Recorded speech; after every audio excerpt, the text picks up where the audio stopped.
Start with the name of Almighty Allah, who is kind, most merciful. جیسا کہ آپ جانتے ہیں میں نے اسٹارٹ کیے ہیں first semester L L B کے B L L B part 1 کے. میں آپ کا بہت مشکور ہوں جنہوں نے مجھے بہت پیار دیا اور بہت سارے ریکمینڈ کیا کہ آپ مزید ان کو اور بھی ویڈیوز بنائیں ایل ایل بی کے حوالے سے.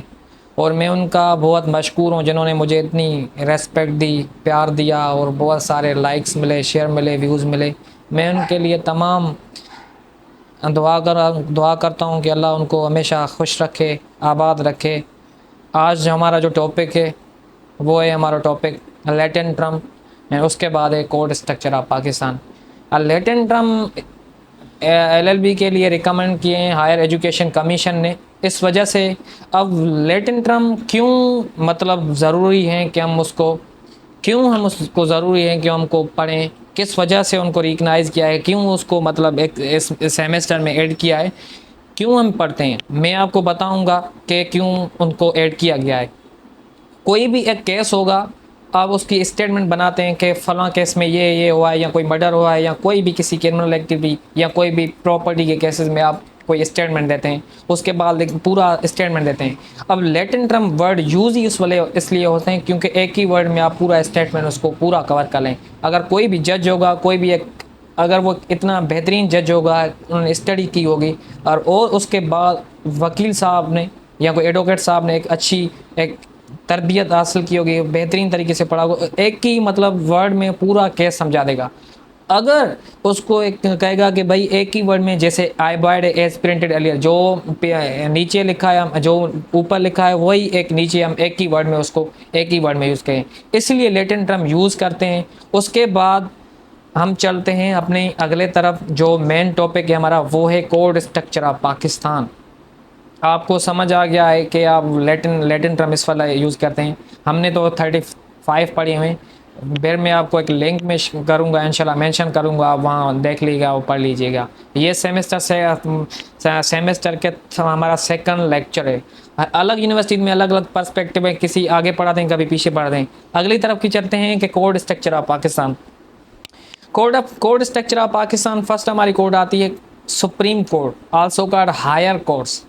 یہ اسلام آباد ہماری کیپیٹل میں واقع ہیں.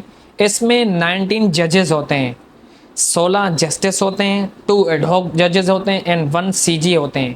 سی جی ہوتا ہے. اب جو کرنٹ سی جی ہو جسٹس فائز قائز عیسیٰ صاحب ہیں، جو 19 چیف جسٹس آف پاکستان سرو کر رہا ہے سپریم کورٹ آف پاکستان میں. اب ایک ورڈ آ گیا ad hoc. Word ad hoc کا مقصد کیا ہے، مین کیا ہے، کس وجہ سے یوز کیا جاتا ہے اور کیوں کیا جاتا ہے، اب میں اس کو بتاؤں گا، اس کو ڈیٹیل میں آپ کو بتاؤں گا. لیگل سسٹم آف پاکستان میں ایک ورڈ ایڈ ہاک آپ کہیں بھی دیکھ لیں گے، یا لیٹن ٹرم میں نے آپ کو بتایا کہ ایز پرنٹڈ کوئی بھی چیز آپ ٹیمپریری کسی کو رکھیں گے مخصوص ٹائم کے لیے، اس کو ہم ایڈ ہاک کہتے ہیں. اب اس میں ٹائم پیریڈ کتنا ہوتا ہے، 6 منتھ بھی ہو سکتے ہیں، 1 ایئر بھی ہو سکتا ہے، 2 ڈیز بھی ہو سکتا ہے، 1 دن بھی ہو سکتا ہے. ورڈ ایڈ ہاک اس وجہ سے یوز کیا جاتا ہے. اور ورڈ ایڈ ہاک مخصوص گورنمنٹ جابس کے لیے اپلائی ہوتا ہے. ایسا نہیں کہ ہر ڈپارٹمنٹ، نہیں، ایسا کچھ نہیں. 1 2 3 ڈپارٹمنٹ میں ہوتا ہے، جیسے جوڈیشری میں ہو گیا. ہم اس کے بعد ہے high courts of Pakistan. There are 5 high courts of Pakistan. 1 is Karachi high court, second is Lahore high court, اس کے بعد Peshawar high court, and Balochistan high court is Islamabad capital territory ICT. اب اس سندھ میں 34 ججز ہیں، اینڈ پنجاب میں 60 ججز ہیں، اینڈ بلوچستان میں 15 ججز ہیں، اینڈ KPK میں 20 ججز ہیں. اسلام آباد کیپیٹل میں 6 ججز ہیں، 6 ایڈیشنل ججز. اس کے بعد اب پنجاب میں سب سے زیادہ آپ کو دکھائی دے گا، سب سے زیادہ ججز وہاں ہیں. مطلب وجہ کیوں ہے، کیونکہ وہاں کی ایک پاپولیشن بہت بڑی ہے.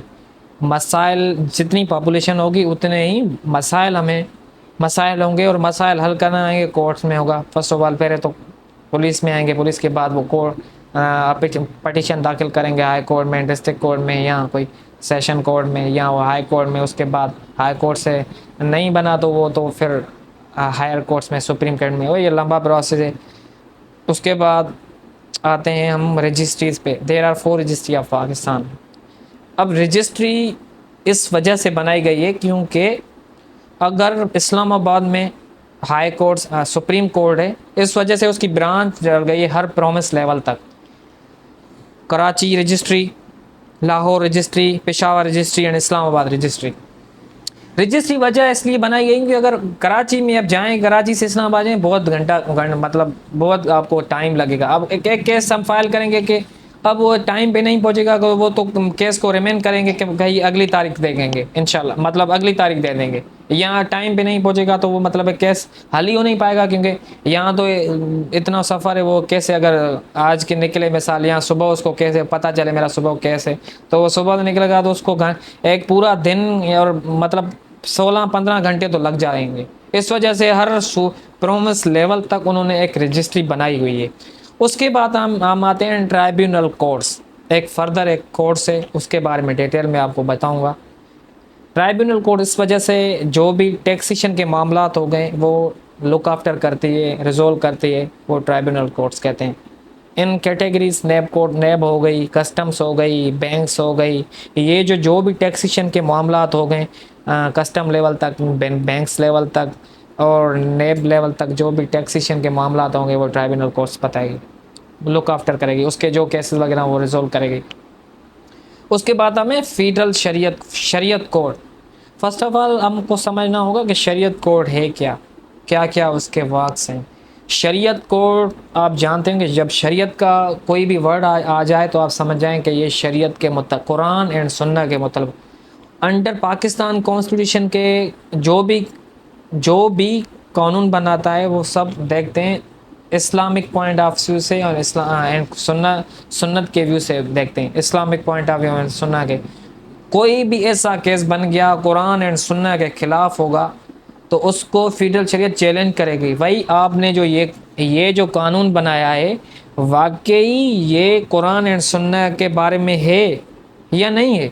اگر اس کے اپوزیشن میں ہوگی قرآن اینڈ سنہ کو تو وہ ٹیک ایکشن کرے گی اس کانسٹیٹیوشن کے خلاف کہ آپ نے یہ قانون کس وجہ سے بنایا ہے، کس پرسپیکٹو سے بنایا ہوگا، اس کی کوئی ججمنٹ بتائیں جو قرآن اینڈ سنہ کے بارے میں ہو۔ اگر وہ نہیں ہوگی تو وہ شریعت کورٹ اس کو ریجیکٹ کرے گی کیونکہ وہ قرآن اینڈ شریعت کے خلاف ہے، ٹھیک ہے۔ اب وہاں پاکستان میں تو امپلیفائی تو نہیں ہے پورا، مگر بنا ہوا ہے مگر امپلیفائی نہیں ہو، بننا ایک الگ چیز ہے، اس کو انفورس کرنا ایک الگ چیز ہے۔ جیسے آپ عرب ممالک کے دیکھیں گے، جو بھی عرب ممالک ہیں وہ پورا وہاں شریعت مطلب وہ شریعت نافذ ہے۔ پاکستان میں بدقسمتی سے نہیں ہے تو اسلامی ریپبلک مگر یہاں امپلائی نہیں ہوتا، کوئی امپلائی نہیں ہوتا، بس جیسے بنا ہوا ہے، کوئی بھی اس کی کوئی مطلب شریعت کے کوئی مطلب اس کی کوئی سزا وغیرہ نہیں ہے۔ جیسے خلفائے راشدین کے دور میں اگر کوئی بھی شراب پیتا تھا یا کوئی زنا کرتا تھا، کوئی بھی یہاں اگر کوئی کام کرتا تھا اس کو شریعت کے حساب سے سزا دیتے تھے۔ اگر دیکھیں گے کہ اگر کوئی مطلب جو زنا کر رہا ہے تو اس کے لیے 100 کوڑے لگائے جا سکتے ہیں، ٹھیک ہے۔ اور جو شراب پیے گا اس کے لیے ایک الگ سزا ہے، مگر وہ بھی ایک کوڑوں کے حساب سے بنی ہوئی ہے۔ مطلب یہ ایک امپلیفائی ہے، وہاں ایک پراپر طریقے سے امپلیفائڈ ہے، وہاں پراپر طریقے ان کو سزا ملتی ہے۔ یہاں پاکستان میں دیکھیں کہ اگر کوئی قتل کرتا ہے، قتل کی سزا ٹھیک ہے بالکل، وہ اس کو یا تو عمر قید کی سزا دیں یا پھانسی، مگر یہاں آپ نے دیکھی ہوگی کہ یہاں پھانسی وغیرہ نہیں، سسٹم کوئی نہیں دیتا، مطلب وہ ساری عمر قید سزا ہوتی ہے۔ مگر وہاں یہاں امپلیفائی نہیں ہو رہا ہے، وہاں اگر کوئی قتل کرے گا تو اس کے قتل کے بدلے قتل ہوگا، ٹھیک ہے۔ اس کے بعد ہم چلتے ہیں ڈسٹرکٹ اینڈ سیشن کورٹس کی طرف۔ ڈسٹرکٹ اینڈ سیشن کورٹس کو ڈیوائیڈ کیا ہے آلسو کا لوور کورٹس، جو ڈسٹرکٹ لیول تک کیسز ہوں گے ان کو وہ ریزولو کرے گا، ٹھیک ہے۔ اب وہ ڈسٹرکٹ کورٹس جو دیکھتی ہے وہ سول کیسز دیکھتی ہے، اور سیشن کورٹ کیا کرتے ہیں، کرمنل کیسز دیکھتی ہیں۔ اس کو ڈیوائیڈ کیا ہے، ڈسٹرکٹ کو کیا ہے، ججز کو سول میں کیا ہے، first class, second class, third class, اور سیشن کو ڈیوائیڈ کیا ہے گریڈ 1، گریڈ 2، گریڈ 3۔ اس کے میں بعد آتا ہوں کہ ادر کورٹس ہے، ATC، anti terrorist courts. Anti terrorist کیوں بنائی گئی، وجہ کیا تھی؟ وجہ یہی تھی کہ اینٹی ٹیررسٹ کورٹ اس وجہ سے بنائی گئی جو بھی لا مینٹینس نہیں کرے گا اسٹیٹ کے خلاف، جو بھی بغاوت کرے گا، آرڈرس کو مینٹین نہیں کرے گا، کوئی بھی اسٹیٹ کے خلاف کیسی کوئی حرکت وغیرہ کرے گا یا کوئی ایسی کوئی ایلیگیشن کرے گا تو اس کو اینٹی ٹیررسٹ کورٹ میں بٹھایا جائے گا، اور یہ ایک الگ کورس، اس کو یہ نہیں ہے کہ ڈسٹرکٹ کوڈ، یہ ایک الگ کورس ہے، جیسے دہشت گرد جس کے کہتے ہیں دہشت گردی ٹروڈ عدالت۔ اس کے بعد ہے فیملی کورس۔ فیملی کورس کا کیا پرسپیکٹیو ہے، کیوں انہوں نے، آپ جائیں گے اس ڈسٹرکٹ اینڈ سیشن کورٹ میں، ایک الگ کورٹ بنی ہوئی ہے۔ وجہ یہ کہ جو بھی فیملی کے معاملات ہوں گے وہ سارا سسٹم دیکھے گی فیملی کورس، جیسے ڈیورس ہو گیا، کسٹڈی ہو گئی، یہ سارا لک آفٹر کرے گی فیملی کورٹ۔ اب میں آپ کو بتاؤں گا جو بھی ایل ایل بی کا اسٹوڈنٹ ہے تو 4 ورڈ وغیرہ وہ یوز کر لے، سنا ہوگا آپ نے۔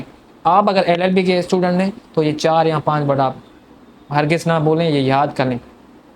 کبھی آپ نے سنا ہوگا کہ کوئی بھی آپ کو ٹیچر یا کوئی پروفیسر بتائے گا کہ یہاں کوئی سنا ہوگا کہ ڈی جے، فلانے اس کورٹ کا کہ ڈی جے کا مطلب ہوتا ہے ڈسٹرکٹ جج، جو پوری اس ڈسٹرکٹ کورٹ کا جو ہیڈ ہوتا ہے اسے ڈسٹرکٹ جج کو ہوتے ہیں، جسے کہتے ہیں ڈی جے۔